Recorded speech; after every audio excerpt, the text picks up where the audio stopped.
რომლებიც განსხვავებულები იყვნენ. ჩემი წარმოდგენით, თქვენ დღეისთვის უკვე ფსიქოლოგიც ხართ, ასტროლოგიც ხართ, კომუნიკაციების სპეციალისტი ხართ, მარკეტინგიც ხართ, გაყიდვებით, ყველაფერი ხართ.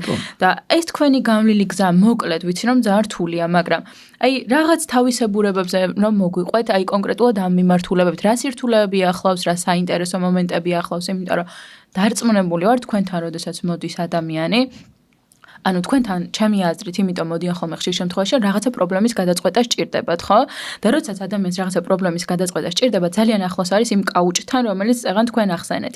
და ვფიქრობ, რომ თქვენ რო არ გქონდეთ რაღაცა სტოპ მექანიზმი, აი თუნდაც წეღარაც ახსენეთ ის, შეიძლება ის ადამიანი დაზომბდეს ისევ და ყოველდღიურად არაადეკვატურად უნდადეს თქვენთან კომუნიკაცია. ან იმ კონკრეტული შეხვედრის ფარგლებშიც არაკმაყოფილებდეს რასაუბნებით და უფრო მეტი ემოციური ჩართულობა უნდადეს თქვენთან და თქვენ ვარიაციები არის უამრავი. გეტყვი ახლა, ეს არის გამოცდილება, იცი რა